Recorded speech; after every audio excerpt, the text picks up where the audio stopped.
Good afternoon, good evening, and welcome to the 14th Annual Georgia Harkness Lecture at Pacific School of Religion. My name is Bernie Schlager. I use he, they pronouns, and I serve as Executive Director of the Center for LGBTQ and Gender Studies in Religion at PSR. Please join me in welcoming this year's lecturer, Reverend Dr. Rebecca Voelkel, who will be speaking on Sacred Reckonings with the Doctrine of Discovery's Betrayal, what queerness teaches us about strategies of resistance, embodied joy, and acts of reparation. Welcome, Dr. Voelkel. We're honored to have you with us. And before we begin, I'd like to share with everyone some brief housekeeping details. So let me share my screen here, if I might again.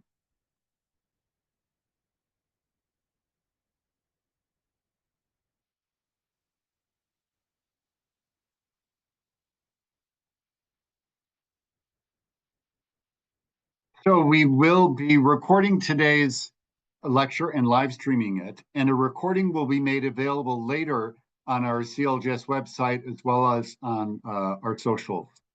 While the Zoom chat will not be a part of either the live stream or the recording, be mindful that the discussion here will be made available to a wider audience afterwards.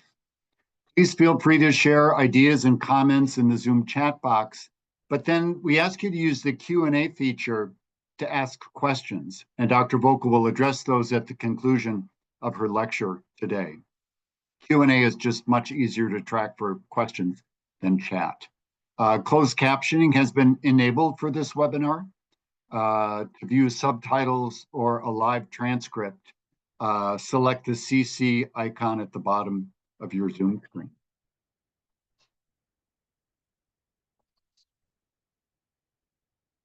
And now allow me to introduce more fully our speaker for our lecture today.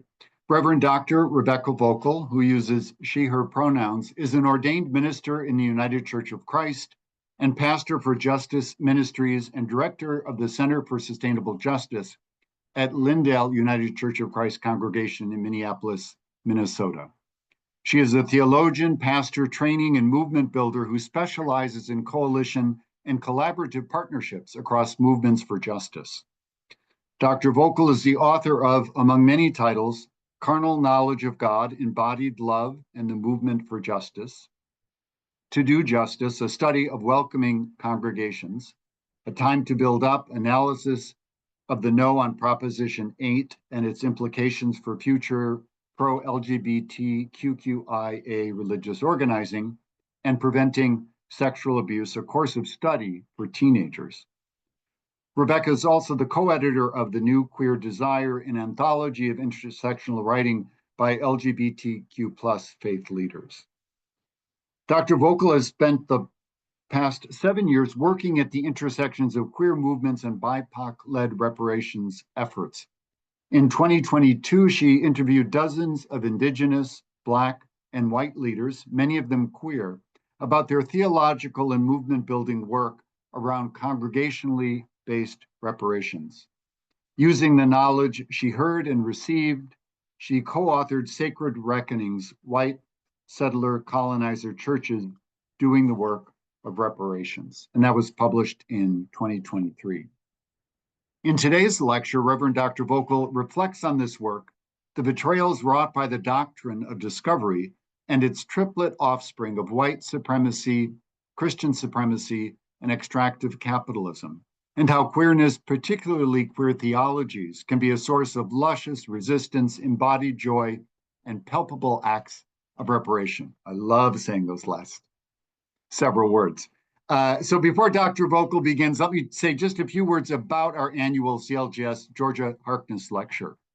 In the fall of 2010, the Center inaugurated our Georgia Harkness Lecture Series, which is the second of two named lecture series which are presented each year here at CLGS. The Boswell Lecture is offered every spring. Georgia Harkness lived from 1891 to 1974. She was a pioneering theologian in the Methodist Christian tradition, a leading figure in the ecumenical movement, and the first woman hired to teach theology at a Christian seminary in the US. Harkness focused her teaching and writing more than 30 books and literally hundreds of articles on the practical application of theology to the pressing social issues of her own day, ranging from women's rights to anti-racism, war and peace, international relations, and later in life, full civil rights for gay and lesbian persons. Harkness retired from teaching after serving on the faculty here at Pacific School of Religion from 1949 to 1960. The passion that Professor Harkness brought to her work of making vital theological connections among wider cultural and political issues, her keen interest in employing poetry and the arts in her theological work, and her firm commitment to civil rights and social justice, all of this has contributed significantly to PSR's longstanding tradition of striving to live, to serve, and to being unafraid since our founding in 1866. A tradition that shapes the ongoing work of the Seminary Center for LGBTQ and Gender Studies in Religion. And now, with my introductory comments concluded, I am pleased to welcome once again Reverend Dr. Rebecca Voelkel, our 14th annual CLGS Georgia Harkness Lecturer, speaking on Sacred Reckonings with the Doctrine of Discovery's Betrayal, what queerness teaches us about strategies of resistance, embodied joy, and acts of reparation. Welcome, Rebecca. Thank you, my friend. As we begin, I need to thank first Dr. Bernie Schlager and Reverend Dr. Roland Stringfellow for the initial invitation to share with you today. Both Bernie and Roland have been longtime friends and kindred sacred troublemakers, and my life is better and more faithful for the work that we have shared. Thank you, and thank you for the honor of speaking today. I also need to say that I was supposed to share these reflections in the fall of 2023. But on September 1st, 2023, my family and I were hit head-on at 55 miles an hour in an accident that killed the driver who hit us. All four of us who were in our car survived, but we all sustained injuries. Mine were quite serious. I need to tell you just a bit about that as we begin. After the impact, I was conscious through the 45 minutes it took to cut off the back of my seat, the door, and the roof to get me out. And I distinctly remember two things: wondering if I was dying, and the hands that held me. As I've reflected on that life-changing 45 minutes and the 13 months of healing thus far, I return again and again to the deep sense of calm I felt the whole time. It was as if the answer to my wondering about dying was the hands that held me and treated me and began my healing journey. I now know that it was Dean and Julia's hands. It was Dean who literally had my back with both of his large, strong hands after they cut the back of my seat off. He held me for most of those 45 minutes, speaking calmly and explaining what was happening. And it was Julia who was able to reach over, calmly describing what she was doing, and place a tourniquet on both of my legs, which saved my life. I begin in this place because I want you to know that it didn't have to be thus. I nearly died, but my life was literally saved, and I have been prayed back to life in concrete, palpable ways by the power of spiritual community. Many of you on this webinar, every day since. And I stand before you, having experienced an embodied, incarnated resurrection. In some ways, my story is a bit of a digression from why I was invited to be here today. But in other ways, it is at the heart of what I would like to convey. Namely, that in the midst of virulent white nationalism, violent white and Christian supremacy, there remains revolutionary, life-giving power in spiritual communities and queer movements gathered around the promise of bodacious life, outrageous love, transformative healing, and embodied justice. And the fact that I get to continue to live amidst us is a gift for which I give thanks every day. I also need to say that since the accident, my heart and my whole nervous system seems to be more sensitive to both the pain and the touch and healing that life is rife with. As I worked on my testimony and sharing for today, I was overwhelmed by how many people's wisdom is woven through what I will share, and how many people's care and teaching and praying and love have brought me to today. I'm also ridiculously nervous because I respect so many of you on this webinar. So pray for me, would you? That the words about to be spoken and the words about to be heard might be in the service of justice and love. Sometimes, as we engage in religiously rooted justice work, we make the mistake of solely focusing on what is wrong, what needs to be dismantled, torn down, thrown on the compost heap. Don't get me wrong, destructive, deconstructive work is critical. And the rage and grief that compel us against that which we resist can be sacred and holy. But I would contend that to be justice and love makers for the long haul, we must know what our dreams are for a transformed world. We must know what our constructive vision of God's kingdom tastes, looks, and feels like. We must know what we are fighting for, as well as what we're fighting against, if we're going to be able to do this generational work. What world do you think God dreams for creation? What are the sacred's deepest desires for the stars and the planet and all the company of creation? In the beginning were desire and longing, desire for ecstasy and connection, longing for the deepest of communions. And desire and longing were with God, and desire and longing were God. Desire and longing were with God in the beginning.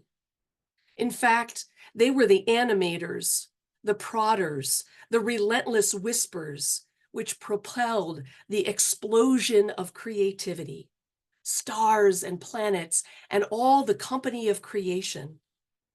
These all came into being out of that desire and longing, and not one thing would have been without the promise of ecstasy, connection, and communion. And then, as now, desire and longing were threatening to the forces of destruction, disconnection, dismemberment, and death. But then, as now, these did not prevail. And what came into being because of and through desire and longing were life, and life abundant. I want to argue that God has carnal knowledge of all of creation. As creator, God draws from God's own self, God's own essence, and places part of God's self within creation. God knows intimately creation's embodiment. God understands and is in deep relationship with our flesh and bones and that of every living being. God creates in order to be in passionate relationship with creation. Let us make humankind in our image, according to our likeness, is one way God expresses this carnal relationship. And in related ways, humanity has carnal knowledge of God. For how could it be not, being embodied? We can have some understanding of God's body, God's longings, God's desires, because of how God created us.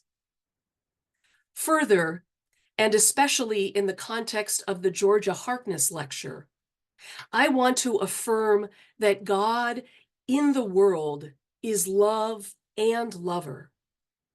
Our response to God in the world, to one another, and to creation is as lover. Well, on the one hand, this is a common understanding of God and of humanity. On the other hand, the use of the word lover adds an explicitly sexual connotation. Moreover, it introduces an underlying precept of many queer and feminist theologians, that embodiment and sexuality are at the foundation of God's great good act in creation. As we begin our encounter with the Doctrine of Discovery and its triplet offspring of white supremacy, Christian supremacy, and extractive capitalism, we do so knowing that God desires connection, communion, and longs for a creation that revels in celebrating the ecstasy of life. These connections and communions are horizontally oriented, power with, sharing of resources, abundance. Out of this clarity of what we value and are fighting for, we move into truth-telling about the hegemonies and systems of oppression, colonization, and death-dealing that seek to control our bodies, the very creation, our thinking, and our economies. There are many points throughout history in which the connection, intimacy, and communion between the creator and creation have been attempted to be severed. Forces of empire, exploitative power, and oppression have reared their ugly heads in most historical periods. But for our liberation movements in the US, particularly the LGBTQ+ movements, the Doctrine of Discovery is one of the most important because of its destructive and insidious nature. Its legacy continues yet today in the forms of the new apostolic Reformation and its 7 Mountains mandate of Christian dominionism, Project 2025, climate change denial, immigrant scapegoating, and all the other forms of Christian and white supremacy with which we are all quite familiar. As we engage all of these today, telling the truth about the betrayals of the Doctrine of Discovery so that we might dismantle it is critically important. So let me spend just a little bit of time talking about the Doctrine of Discovery, or as Steve Newcomb, an Indigenous scholar and filmmaker, calls it, the doctrine of Christian dominance. Terra nullius. In 1095, at the beginning of the European Crusades, Pope Urban II issued an edict, Papal Bull Terra Nullius. It gave the kings and princes of Europe the right to discover or claim land in non-Christian areas, literally meaning empty land. Terra Nullius claimed that unless the land was empty and not only open for white European conquest, but in need of it. This theological understanding that unless there were European Christians living somewhere, there were not any human beings there, was foundational to what became the Doctrine of Discovery. Now, the Doctrine of Discovery was a series of letters from several popes to different European monarchs. They were written between 1452 and 1517, and collectively, they are known as the Doctrine of Discovery. The first letter, Dum Diversas, was written by Pope Nicholas V to Portuguese King Alfonso V, and it urged colonization of West Africa. It reads in part, "We grant you, by these present documents, with our apostolic authority, full and free permission to invade, search out, capture, and subjugate the Saracens, Muslims, and pagans, and any other unbelievers and enemies of Christ, wherever they may be, as well as their kingdoms, duchies, counties, principalities, and other property, and to reduce their persons into perpetual servitude." In 1493, after Christopher Columbus made his voyage, Pope Alexander VI issued a similar letter to the King and Queen of Spain called Inter Cetera.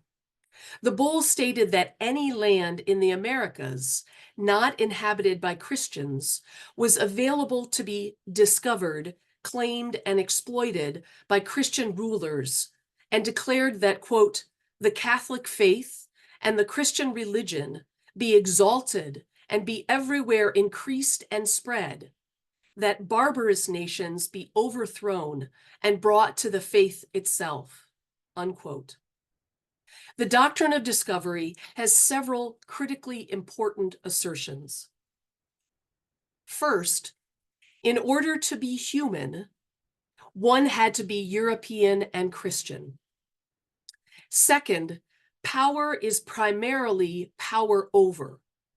God created many, as they called, proper hierarchies, rooted in dominance and submission, that dictate the world,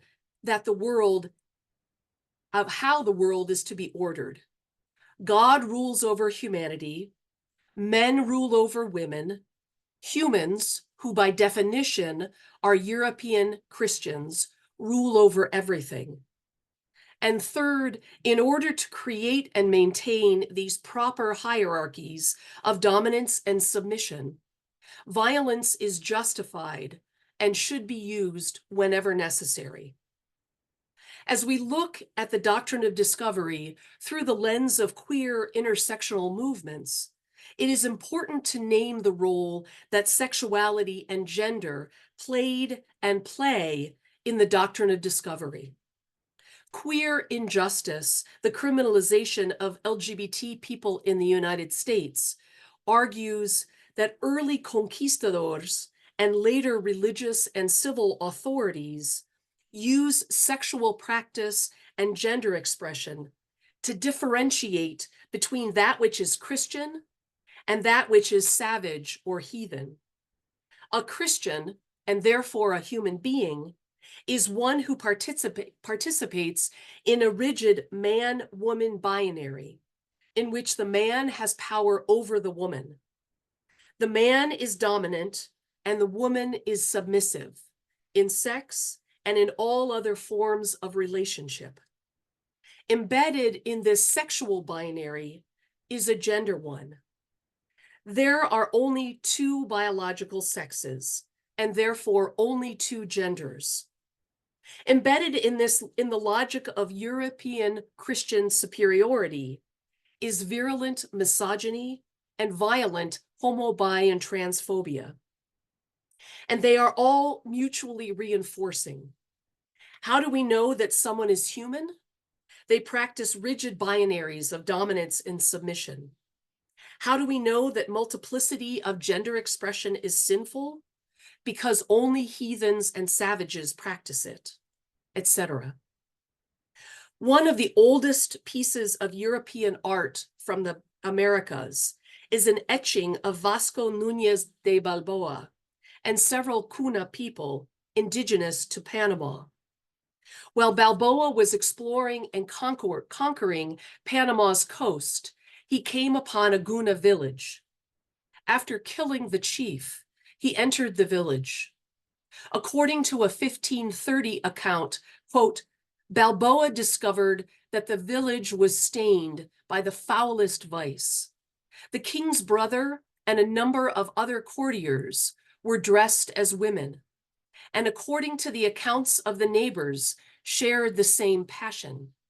Vasco ordered 40 of them to be torn to pieces by dogs, unquote. The Kuna were not human because they did not participate in proper hierarchies. Their gender and sexual expression were not rooted in binaries of dominance and submission. Because the Guna and other Native American and Native African peoples violated the divinely created binaries implicit in the Doctrine of Discovery, the subjugation, torture, exploitation, and genocide that European Christian colonizers perpetrated against them was literally baptized and justified because the colonizers were establishing the holy faith and the Christian religion. It is out of these religiously baptized binaries of Christian versus savage or heathen that whiteness emerges. Christian, and therefore human, slowly becomes white, and savage and heathen, and therefore non-human, become people of color. Christian supremacy and white supremacy are inexorably woven together, and queerness of sexuality and gender remain markers of that which is outside of that which is human. One side note, over the years, I've come to realize that the hatred and pushback I've had to coming out is rooted in the fact that by being lesbian, I am being a bad white woman. White womanhood is connected to a kind of submission to white manhood. And my lesbian identity transgresses those lines of what is proper whiteness and proper womanhood. Lesbian transgresses the God-ordained hierarchies. Parenthetically, I would also contend that this transgression has been one of the most important ways I've hearkened to God's voice in my life. It is the source of faithfulness, solidarity, and joy, but more on that later. In contrast to the transgressive nature of coming out, I want to share a story of Mary Boykin Chestnut. Mary was married to a man in Confederate President Jefferson Davis's cabinet. She was a passionate supporter of the Confederate cause. In her diaries, however, she articulates the dissociation and disembodiment that passive non-resistance to the Doctrine of Discovery requires. Upon witnessing a slave auction, she reports the tragedy she observed. A mad woman taken from her husband and children. Of course she was mad, or she would not have given her grief words in that public place. Her keepers were along. What she said was rational enough, pathetic at times heartrending. It excited me so I quietly took opium. It enabled me to retain every particle of mind or sense or brains I have, so quiets my nerves that I can calmly reason and take rational views of things otherwise maddening. Boykin Chestnut has a moment of empathy, of connection, of feeling her heart rend. But in order to function within the Doctrine of Discovery and the horror that is chattel slavery, she takes opium to counteract the feeling.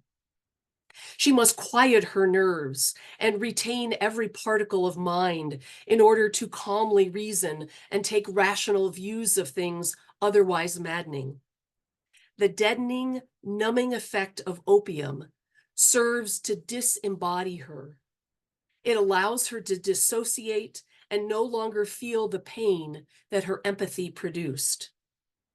This is a critically important note. While the doctrine of discovery seemingly benefits white Christian people, the supremacist logic of rigid hierarchical binaries of dominance and submission are antithetical to the flourishing of life. It crushes those it dominates: heathen, savage, woman, queer, the planet, etc. But it also crushes, albeit differently, most of those it purports to benefit. I have been trying to be careful about my verb tenses in what I've shared about the doctrine of discovery, because this is not only an historical conversation. In 1823, the US Supreme Court decided the Johnson versus McIntosh case in a unanimous ruling that, quote, a European power gains radical title, also known as sovereignty, to the land it discovers. As a corollary, the discovering power gains the exclusive right to extinguish the right of occupancy of the indigenous occupants. In other words, unquote, in other words, the doctrine of discovery and its implicit theologies became the law of the United States. And as recently as 2005, in writing the majority opinion, Justice Ruth Bader Ginsburg cites the Johnson versus McIntosh decision to rule against Native nations. There is so much to be said about the doctrine of discovery, and I would urge you to learn as much as you can about it, particularly as people who care about queer people. But this point about the power and sway that the doctrine of discovery and its triplet children of Christian and white supremacy and extractive capitalism currently hold over our nation should never be underestimated.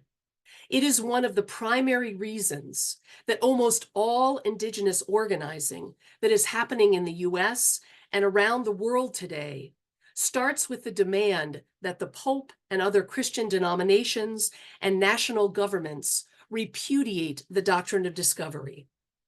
One of the central organizing moments during the Ochete-Chacoan action against the Dakota Access Pipeline on the Lakota Sioux Reservation in North Dakota in 2016 was a gathering of over 525 clergy from dozens of denominations and religious groups who participated in a sacred ritual of repudiating the doctrine of discovery, and then taking coals from the sacred fire and burning copies of Dum Diversas and Inter Cetera. While this was a deeply powerful and symbolic action, it is also brilliant organizing. The white and Christian supremacy and extractive capitalism that threaten our survival as a species continues to be baptized in the theologies of the doctrine of discovery.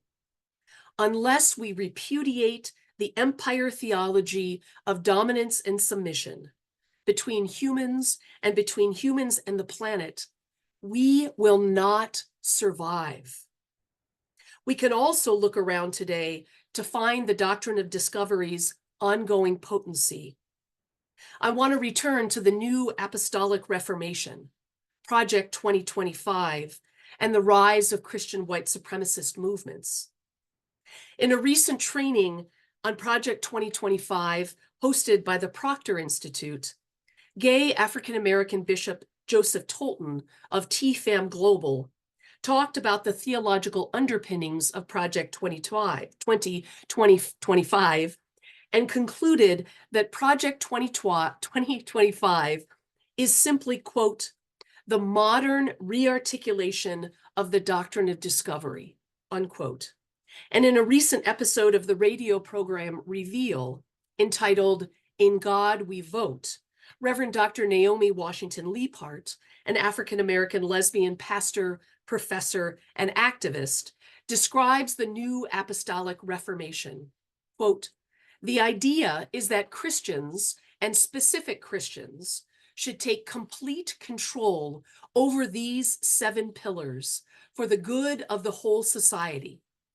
She continues, so you want all of our business leaders, our political leaders, school boards, education leaders, and leaders in all areas of society to believe in dominionist ideologies, unquote.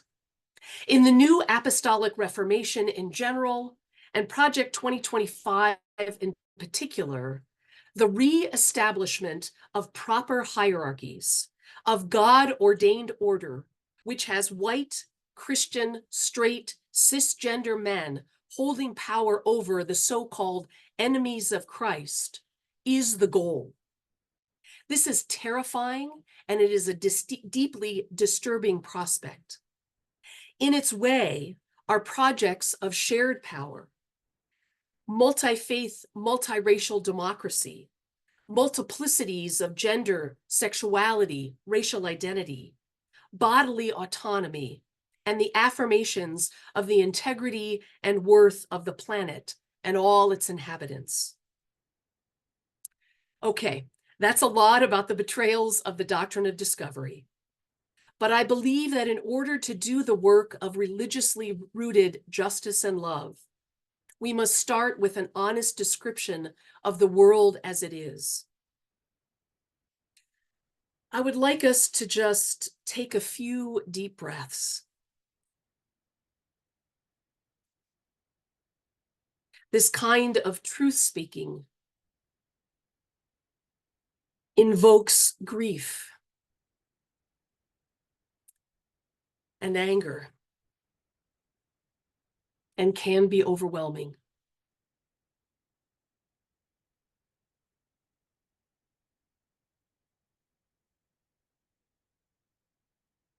Even as we name the world as it is, we cannot stop there. We must also fashion resistance and joy and transformation for ourselves and our beautiful and hurting planet. So what shall we say? Let me start with this. The truth is that no matter how vicious and violent and deadly the Doctrine of Discovery has been, it has never been completely successful. In every generation, there have been cracks in its attempted hegemony and oppression.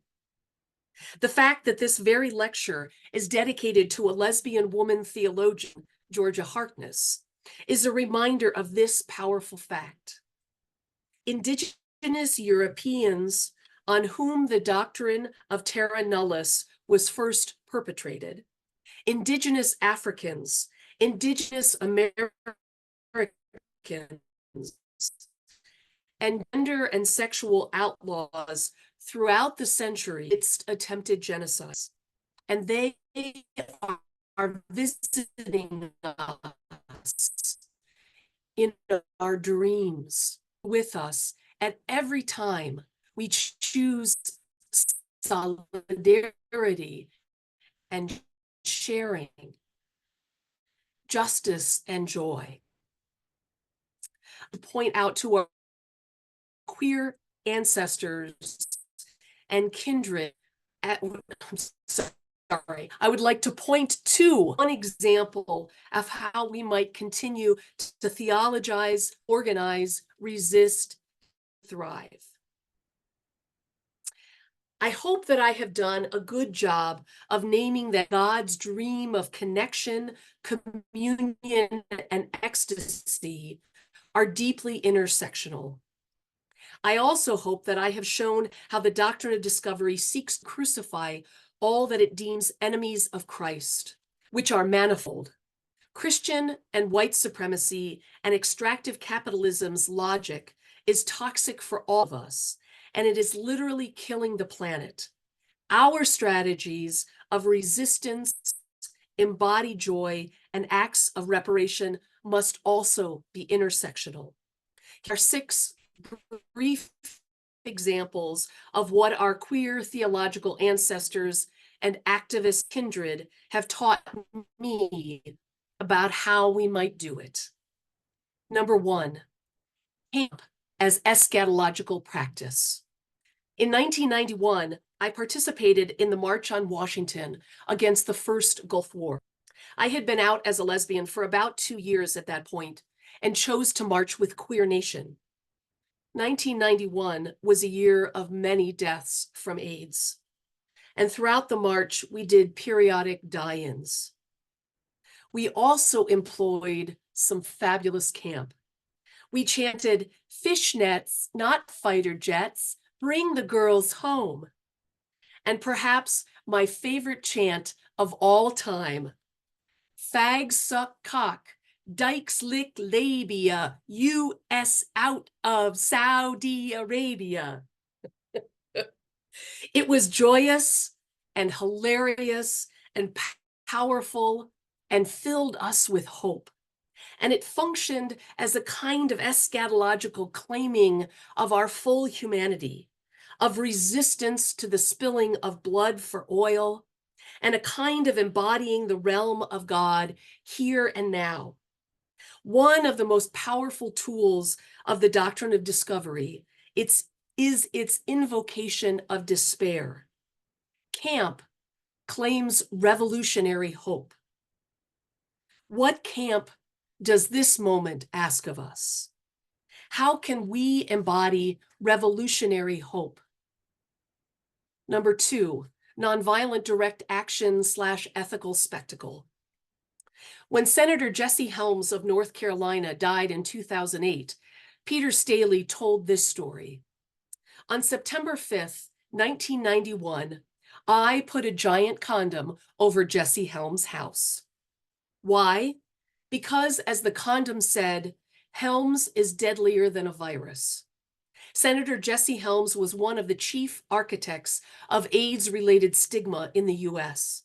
He fought against any federal spending on HIV research, treatment, or prevention.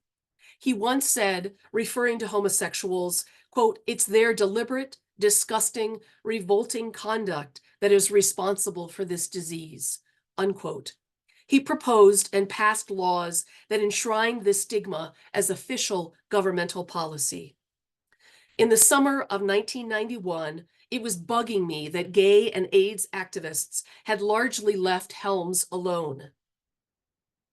We made sure the home was empty. The last thing we wanted was to spend our lives in jail for giving a senator a heart attack. CNN and all the local TV stations were contacted in advance and only told we would be putting a condom on a politician's house.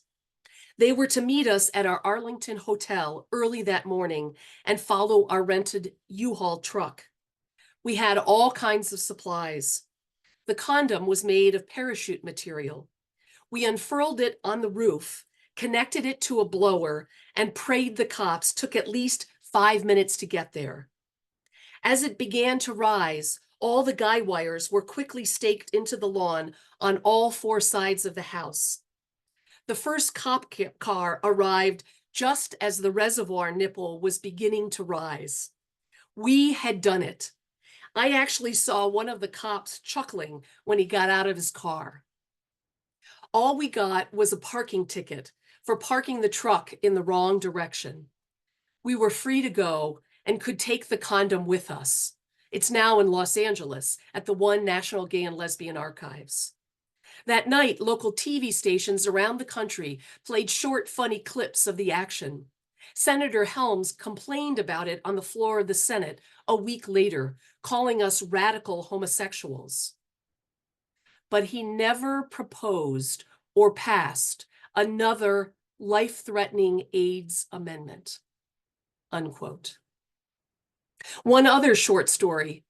Georgia Harkness was Methodist, but her grandfather was Quaker. Apparently, when he started dating her grandmother, he took her to the Quaker meeting he attended, and they were scandalized by her red coat. It was far too worldly, and asked her to take it off. She refused, and he supported her decision, which got him shunned. To this day, Graduates at Garrett Evangelical Seminary, where Georgia taught for several years, wear red shoes in honor of Georgia's grandmother. What ethical spectacles are we embodying right now? Where are you wearing your red shoes? Number 3, promiscuous incarnation. Lesbian theologian Laurel Schneider suggests the incarnation is promiscuous. Promiscuous means that God is not forming a covenant with just one individual, or for that matter, just one race or nation. God desires to have many covenant partners, not only individuals, but whole communities too. God, in the person of Jesus, seeks to love many at the same time.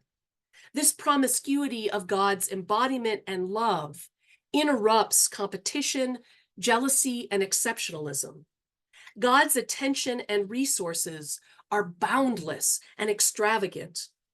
When one person or what one person or community gets does not diminish or take away from the depth of relationship and carnal connection between God and another. Nor does God's love and covenant with one person or one people mean that they are chosen or more important than others. There is enough of God's love to go around with an abundance left over. God's faithfulness is not a matter of God having no other partners but us, but in God's reliability in being for us and supportive of us and creatively engaged with us. God is worthy of our trust, not because God loves only us, but because God loves us fully and abundantly. How are we articulating and embodying God's promiscuous incarnation? Number 4, power with solidarity, followership. The largely Black, queer, femme-founded movement, Black Lives Matter / the Movement for Black Lives, was instrumental in organizing in Minnesota following the murders at the hands of police of Michael Brown, Jamar Clark, and later George Floyd.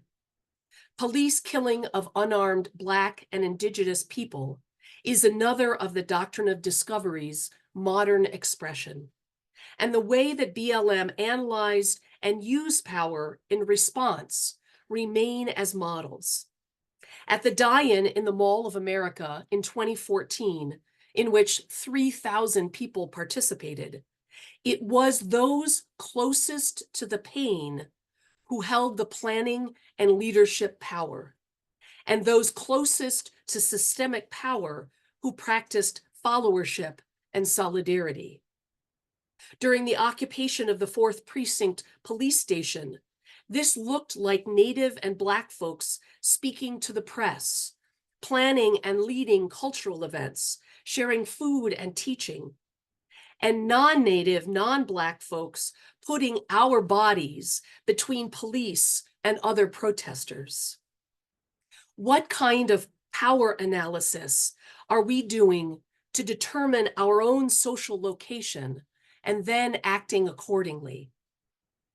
Number 5, coming out, vulnerability, and authenticity. If the core of the Doctrine of Discovery is the weaving of power over, invulnerability, and violence, which keeps people in their proper places, coming out, claiming our authentic selves, whether they be our queer selves, our disabled selves, our neurodivergent selves, whatever it is transgressive and liberatory. And the claiming of vulnerability undermines oppressive power. Coming out, claiming authenticity, and being willing to be vulnerable are strategies for both personal and systemic transformation. Harvey Milk talked about the power of coming out by saying, "I have tasted freedom. I will not give up that which I have tasted," unquote. But coming out is also powerful because it is a deeply spiritual process which demands honesty with ourselves about the multiplicity of our identities, and it demands a kind of examination of our families and our ancestral legacies. Coming out invites us into a more mature and complex relationship with our people and helps us clarify who and what deserve our loyalty. And it can prime us to act in solidarity with others who have chosen authenticity and vulnerability and who live in complex and mature relationships with their people and loyalties. How has coming out demanded of you truth-telling about yourself and the systems in which we live? How has tasting freedom made you less tolerant of living with oppression? And finally, number 6, engagement with the systems/movement building. The only way to repudiate and dismantle the doctrine of discovery is to organize and build organizations and movements of joy and justice. This systemic transformation work is often tedious and filled with setbacks, but it is critical and crucial work. My friends, the doctrine of discovery is ferociously championed. There is no denying it. And this moment is rife with its toxic power. But we are invited to hold fast to connection, to communion, and bodacious love. Don't forget to wear some red shoes and play with camp and revolutionary hope. Think about how you're using your power as a follower or a co-conspirator. And maybe ask, what condoms need to be put on politicians' homes? What outrageous intersectional chants are we called to shout? What organizations and movements are we giving our hearts and souls to building? Where and how are we called to claim authenticity and vulnerability? And how are we loving promiscuously and wastefully? We can repair the world. Let's go to it.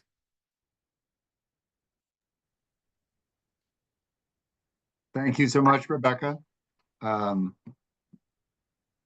invite everyone now to enter any questions, comments, thoughts, or musings in the Q&A feature.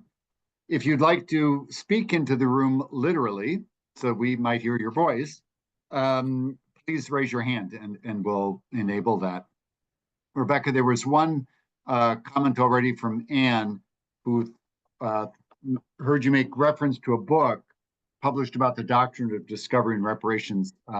Couldn't find it online. Can you share the title again and maybe where someone might find it?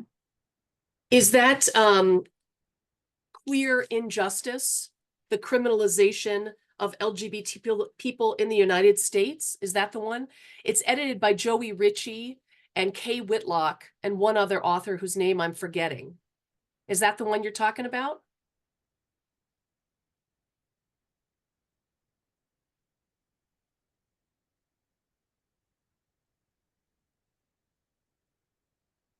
Let me check the chat.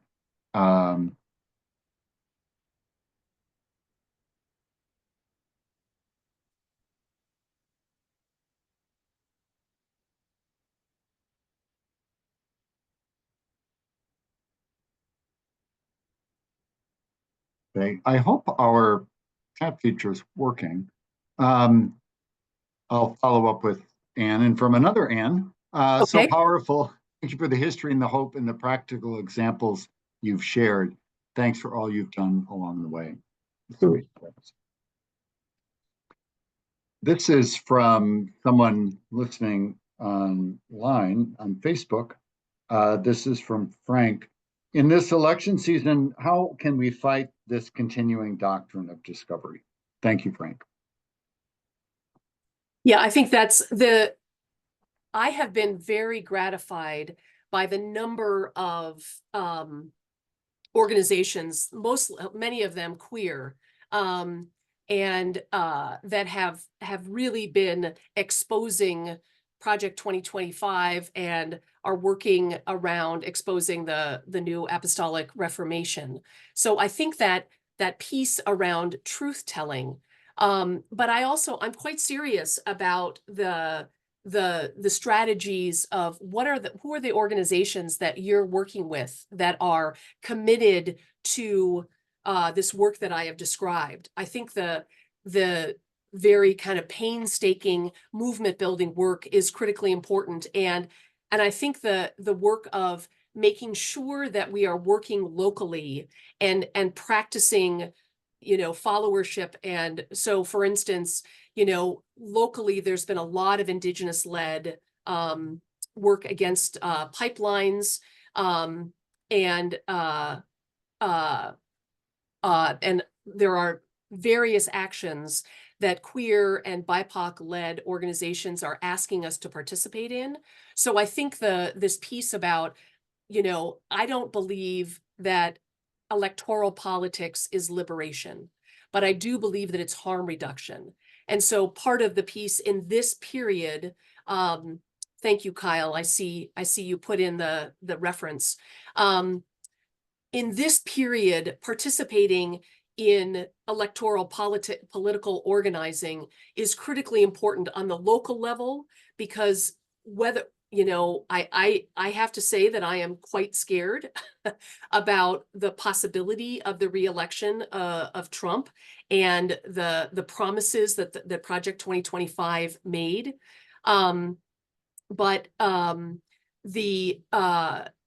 Sorry, I'm distracted by the chat a little bit. But the importance of making sure that we are working locally and building good coalitional work, participating in not only nonviolent direct action and some of these ethical spectacles that I have talked about, but also are, as I say, doing really the sometimes tedious movement building, organization building, coalitional building work, so that, God forbid, the rise of fascism comes to pass, that we have movements that are built up and are able to be responsive to it.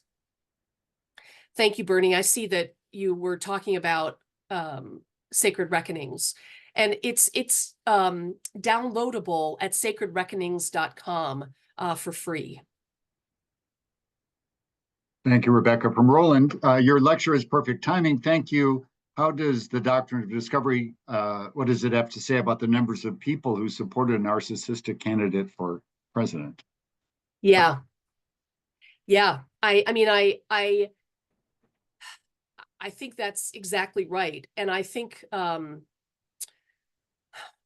this to me is the piece of, I identify as a white Christian. And to me, this is one of the particular responsibilities of Christians, but particularly white Christians, in constantly articulating that empire Christianity, that the Doctrine of Discovery is blasphemous. It is a distortion of Christianity, and that it is that we bear a particular responsibility as Christians and as white Christians to continue to interrupt this articulation that Christianity means, virulent and violent Christian and white supremacy. And Roland, I think you joined us after I was singing your praises and thanking you so much. So shout out to all of your incredible work, my friend. Thank you, Roland. Thank you, Rebecca. This from Nathan. Thank you for a fine lecture. I'm curious if you have any thoughts or comments about any connections you observe between the Doctrine of Discovery and how it may or may not relate to either anti-Jewish movements and to Zionism. Oh, well, that would be a whole nother conversation, but absolutely the particularly Christian dominionism, there is the role of Christian Zionism in all that is happening in the world is critically important to articulate, And I would, there's been some good work around like John Hagee and other proponents of Christian Zionism that is absolutely rooted in this kind of Christian dominionism, which is, it is virulently anti-Semitic. It is absolutely are using Jewish people and Judaism as a means to an end of hearkening the second coming, and is not at all, it is rooted in anti-Semitism, and it is rooted in absolutely this doctrine of discovery theology. And I think it is incredibly important that, particularly as Christians seek to articulate a role for a two-state solution, for peace and justice, an end to the occupation, that there be clear about how to do that in ways that are also speaking clearly against anti-Semitism and against Christian Zionism, which is one branch of what I would argue of the doctrine of discovery. Thank you. And this from Tui Farani. Thank you so much for a great and fruitful presentation. I am amazed by the doctrine of discovery, and it really relates to my community as an Indigenous. God created humans with his best love. As a Samoan Christian, we are trying to embody ourselves toward the idea of queer, and especially accepting the fact of lesbian and gay marriage within our culture and traditions. Thank you. Mm-hmm. I have to say that I have been deeply impacted by the Two-Spirit Indigenous movement. Many of the people that we interviewed for Sacred Reckonings were Two-Spirit Indigenous elders, and I would recommend Sacred Reckonings to you. And there's a film that interviews a lot of them, and sprinkled throughout Sacred Reckonings are various video clips from those interviews, many of whom were of, as I say, Two-Spirit Indigenous elders. Thank you. Thank you, Rebecca. Thank you, Tui. This from Donald. I found your statement that, quote, no matter how vicious and deadly the doctrine of discovery is, it has never been completely successful, to be incredibly hopeful. Amazing how exposing such deadly ideas to the light helps to show the cracks and helps us work to destroy and dismantle it. Amen. Thank you, Donald. And I'm looking at chat as well as Q&A. If anyone would like to speak their voice into the room, feel free to. Seeing a bit of a pause, and since I have students from my class in this lecture, maybe I'll just take a little bit of time. That same, this is a bit of a amusing, but that same reflection, incorporation of Urban II is, the work that he initiated. We're in a history of Christianity class, a survey, and it's the same Pope who calls the Crusade, right? The First Crusade in 1096, and speaks about the vile race of Muslims. And something that's well known in historiography, but just to speak it out there, and our students will continue this in class tomorrow, there is a longstanding series of studies on the other, right, in Christian history. And 30 years ago, the historian R.I. Moore wrote a book called The Formation of a Persecuting Society. So not to get too tendentious here, but what he talks about is the ways in which the crusade became a training ground of sorts for fashioning, understanding, persecuting, killing, raping, and stealing from the other. And when the crusades met their demise, that fascination and fixation on defining, creating, persecuting, and killing the other was brought back into European cultures, right? Yes, And so yes. the other then really is something we've been hearing tragically the past few days about the enemy within. And so what Christian leadership does and others is create the other, the Jewish person as the other, the male sodomite, the leper, the female sex worker, the Saracen, the heretic. So all to say that sets up a number of weapons that then when Europeans begin their colonizing adventures build upon this notion of the other and the enemy within, then looking for enemies everywhere. And we know the tragic export of the Inquisition to places That's like right. Peru, where the Inquisition set to find Christian heretics was set against those who had never claimed to profess Christianity nor had any interest. So hopefully, Well, and can I just say one thing about that, Bernie, yeah, that of course. as we look at Sacred Reckonings is focused primarily on white settler-colonizer churches doing reparation work.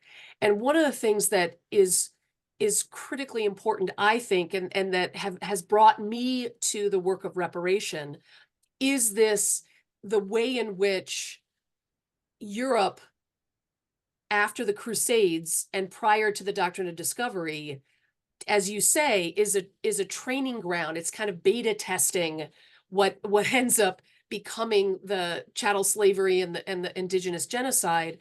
And that many of our, I'll talk about my own ancestors, my Scottish ancestors were victims of the Highland clearances. And so the kind of British colonization that after the unsuccessful uprising against English colonization, they banned the speaking of Gaelic, they banned the wearing of the wearing of tartan and any kind of cultural dances. And they also cleared people off of the land. And many of the first waves of Scottish immigrants were refugees from the Highland clearances. And the fact that, like the Wounded Knee, the colonel who perpetrated that massacre was a Scotsman. And this piece about how is it that our people experience the same damn thing in Europe and then turn around and come here, and not everybody, again, there are always chinks, there are always resistors, but how is it that people who have experienced that kind of oppression and violence turn around and become perpetrators of it? And I feel like that's one of the sacred reckonings with that particularly white Christians have to grapple with from that practice ground in Europe. Yeah, well said. And perhaps it's like my ancestors from Ireland. Once they're accepted or invited into enjoying the culture of whiteness, they then can, let loose. A comment from Eli: wonder if you know this book, So We and Our Children May Live, Following Jesus and Confronting the Climate Crisis by Sarah Augustine and Sherry Hostetler, which reflects on the doctrine of discovery. Yes, I do. And I would also recommend another book by Sarah Augustine called The Land Is Not Empty. And it's engaging that doctrine of terra nullius. Sarah is a brilliant Indigenous organizer, and she is one of the leaders of dismantling the Doctrine of Discovery coalition, I think, or the Coalition to Dismantle the Doctrine of Discovery, which I would highly recommend to you. It is engaging predominantly white churches in very concrete action of repudiating and dismantling the Doctrine of Discovery and practicing solidarity with Indigenous organizing, particularly around land back and anti-extractive economy projects. And a thanks from Eli. I'm glad you know their work. Thank you, Eli. And then Jeff Spencer quoted, you experienced the same damn thing. Makes me think of Israel, Palestine today. Yeah. Thank you, Jeff. We have time for a few more questions. One comes in from Facebook from, I hope I'm pronouncing it correctly, Shanda, says, what does reparations look like on a local scale? I would like to get my congregation here in Ohio to begin thinking along those lines, but I don't know if they would agree to go there. Thank you, Shanda. Well, I would say two things. One, I would recommend to you Sacred Reckonings is an 11-step congregational process that we have really attempted to make accessible, concrete, specific, and helping congregations go through a reparations process. But let me just give you a couple of examples. the congregation where I am one of the pastors went through a process and has a reparations line item in our budget. And every year we choose reparatory partners that are Black and Indigenous organizations. Most of them are queer-led, and we make a reparation payment. And our reparation line item is equal to what our property tax would be were we not a nonprofit. And we make that link because of the history of redlining and land theft. And so that's one example. There's a congregation in St. Paul that did some historical truth telling and found out that they did a lot of support of Indigenous boarding schools. And so part of what they're doing right now is working in conjunction with the National Alliance of Boarding School Survivors, which is headquartered here in Minneapolis. The College of St. Benedict, which is a Catholic university here in Minnesota, also found out that its nuns in the 1850s and 60s ran several boarding schools. And in conversation and followership with White Earth, which is an Anishinaabe community, many of whose children were in the boarding schools that the nuns ran, their ask has been that the sisters digitize as many of the records as possible and help the White Earth folks do some reparative genealogy work to find out what happened to their children. So those are a few concrete examples, but part of what we recommend in Sacred Reckonings is that reparations is the overlap of truth-telling, spiritual practices which mitigate against hoarding, political solidarity, and relationships of solidarity and followership of BIPOC organizations and leaders, and wealth surrender. And we suggest that the overlap of those 5 things, that Venn diagram, is reparations. And that comes out of the interviews with Black and Indigenous folks. So I would recommend, I love the way you're thinking about that there are concrete local actions that our congregations can be taking, even as we are supporting HR 40 and, reparations work on the federal level. And there are citywide reparation commissions and statewide ones. All of that is critically important, but don't overlook the fact that we can take action on a local level too. Thank you, Rebecca. Thank you, Shonda. And then Eli states statistically abused children are way more likely to grow up to be abusive parents. Sadly, it's the same with the abused peoples. I think we have time for one more question. This also comes from Facebook from Max, who comes from Albuquerque, New Mexico. Thank you for your presentation. Do you know of any liturgical resources my congregation, I'm UCC, might use to at least annually bring this up in worship and spur us to action? Thank you, Max. Yes, I hate to keep saying, I would look at Sacred Reckonings. There are suggestions of liturgical resources there. Also, as part of Sacred Reckonings, there is the encouragement to really root a reparations process in your own congregational culture and theology and context. And so the writing of liturgy that is really rooted in your congregational culture, I would highly recommend.